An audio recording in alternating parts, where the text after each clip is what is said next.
Jokowi bakal hajar PDIP jika Mega CS jual bacot, ditulis oleh Anto Cahaya dari siwar.com.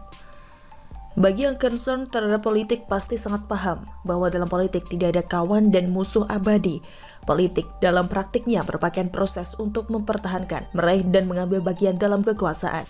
Karena ini soal kekuasaan, maka berlaku dalil tidak ada kawan atau lawan yang abadi di politik. Yang kemarin musuh sekarang kawan, yang kemarin kawan menjadi lawan. Politik itu memang begitu wataknya. Jokowi dan Prabowo adalah contohnya. Jadi saya tidak heran jika kebetulan Anda membaca judul artikel yang saya pilih sampai Anda mengernyitkan dahi. Karena memang demikianlah watak politik, apapun bisa terjadi. Jika kepentingan bersama menjadi pondasi dan saling menguntungkan, maka jadi kawan. Jika kepentingannya tidak terakomodir, bahkan sampai merugikan, bisa menjadi lawan. Dan kita sebagai rakyat jelata hanya dapat menyaksikan para politikus itu saling berebut panggung. Kita penonton tapi di satu sisi juga memberikan suara saat pemilu. Nasib rakyat ya begitu, mau misuh ya percuma. Malah nambahi dosa, ya sudah terima saja. Dan itulah yang akhir-akhir ini terjadi pada pemerintahan Jokowi yang sudah masuk di tahun kedua. Dan periode keduanya memimpin Republik Indonesia. Yang artinya Jokowi sudah berkuasa selama 7 tahun. Dan pada 2024 mengakhiri masa jabatannya. Pandemi COVID-19 ini telah membawa dampak nyaris di seluruh sendi kehidupan masyarakat. Tak hanya di Indonesia, tapi juga dunia. Jika sebentar saja kita tengok kondisi di negara-negara lain, banyak masyarakat mereka yang protes melakukan demo, menuntut Perdana Menteri atau Presiden mereka mundur. Dan celakanya yang memantik masyarakat protes adalah para politikus di dalam negeri mereka sendiri. Biasanya para oposisi atau kelompok yang memiliki kepentingan untuk berkuasa. Rakyat yang jadi korban hanya diperalat.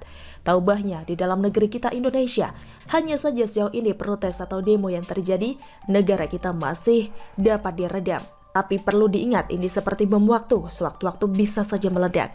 Jika para politikus di Indonesia terus-menerus membombardir kritik kepada pemerintahan Jokowi, memanfaatkan situasi. Untuk itu, para aparat dan yang berkaitan tidak boleh lelah dan lengah, harus terus waspada dan siaga. Sekecil apapun pergerakan yang berpotensi merusak, baik yang datang dari kelompok atau masyarakat harus dapat dicegah. Jika salah memetakan, dapat bubrah. Saya melihat usaha bermain api dengan memanfaatkan pandemi ini, tidak hanya datang dari oposisi, tapi sekarang juga datang dari partai koalisi. Tentu situasi ini cukup membuat masyarakat jadi makin sumpek. Banyak yang berasumsi jika partai hanya mementingkan kelompok mereka sendiri. Rakyat hanya dijadikan alasan pembenaran atas apa yang sedang terjadi. Semua bicara atas nama rakyat. Partai koalisi yang sekarang sedang bermain api sampai detik ini adalah PDIP. Padahal PDIP adalah partai koalisi pendukung utama pemerintahan Jokowi. Melalui PDIP dan partai koalisi Jokowi naik menjadi Presiden RI.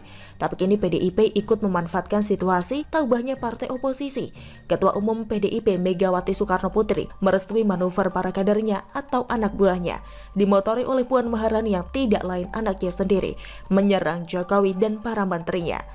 Hal ini dipicu karena iri dan dengki partai PDIP yang kepentingannya tidak terakomodir.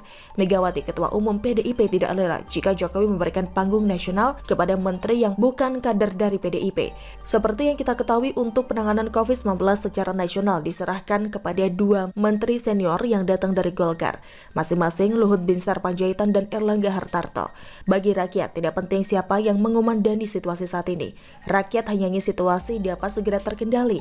Jadi para partai yang meributkan soal kepentingan sudah pasti akan berhadapan dengan rakyat. Rakyat sekarang sudah cerdas, mana tokoh atau partai yang serius bekerja untuk rakyat atau yang sekedar memanfaatkannya saja. Hukuman yang paling tepat adalah saat pemilu nanti. PDIP beranggapan jika penunjukan 2 tokoh Golkar itu sampai detik ini belum memberikan dampak yang positif terhadap pandemi.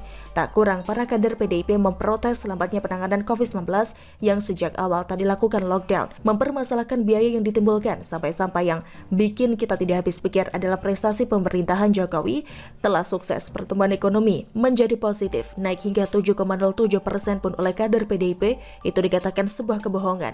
Secara sederhana, Megawati ingin Jokowi memberikan porsi lebih besar penanganan COVID-19 ini kepada kader-kader PDIP yang berada di pemerintahannya, bukan kepada politikus Golkar. Memang jika dilihat praktis, hanya Menteri Sosial Tri Risma hari ini saja yang mewakili dari PDIP.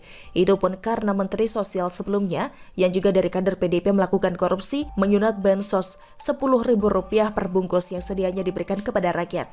Jadi tagline Partai Wong Cili yang selama ini digembar-gemborkan oleh PDIP dipertanyakan prakteknya. Coba kita pikirkan dengan akal sehat dan waras. Kader PDIP Julian Batubara ini korupsi saat rakyat sedang kesusahan. Tidak tanggung-tanggung totalnya disinyalir 17 miliar.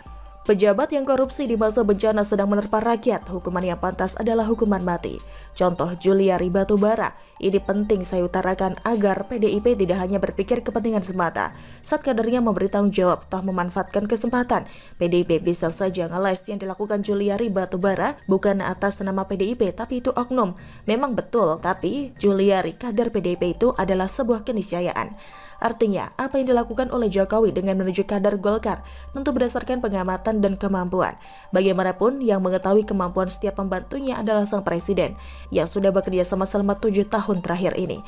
Rakyat juga sudah melihat kesungguhan pemerintahan Jokowi dalam mengatasi pandemi. Mestinya janganlah hanya dengan kepentingannya tidak terakomodir, kemudian ikut merecoki pemerintahan yang sah. Alasan Megawati yang takut suara PDIP turun karena gagalnya Jokowi mengatasi pandemi hanyalah bualan. Perlu sepertinya kader PDIP buka matanya. 85 juta suara nasional rakyat dukung Jokowi di tahun 2019 dan dari PDIP sumbang 27 juta suara nasional. Jadi ada 58 juta rakyat Indonesia yang memilih Jokowi tidak melalui PDIP. Suara di luar PDIP adalah suara rakyat yang melihat ketokohan Jokowi. Padahal jika mau jujur, 27 juta suara yang berhasil PDIP kumpulkan di dalamnya juga ada sumbangan suara karena melihat sosok Jokowi, atau istilahnya PDIP mendapat efek jas ekor karena Jokowi. PDIP ini harusnya bersyukur atas kelahiran Jokowi bukan malah memusuhi. Jadi tren ini terus-menerus dihembuskan oleh PDIP. Maka tak menutup kemungkinan tahun 2024 suara nasional PDIP bakal turun bebas. Turun bukan karena alasan-alasan soal pandemi, tapi turun karena bacotan para kadernya yang membuat rakyat sudah muak. Dan turunnya suara nasional juga dapat dipicu karena ngototnya Puan anak Mega yang tidak introspeksi diri jika sosoknya tidak menjual untuk pentas nasional. Sekarang tidak penting harus dari golongan darah biru, dinasti ningrat atau ningratan, tapi kinerja sesederhana itu. Demikian salam. Bagaimana menurut Anda? Silahkan tulis komen Anda di kolom komentar. Jangan lupa untuk like, subscribe, dan share. Siwar TV pamit, sampai jumpa. Wassalamualaikum warahmatullahi wabarakatuh.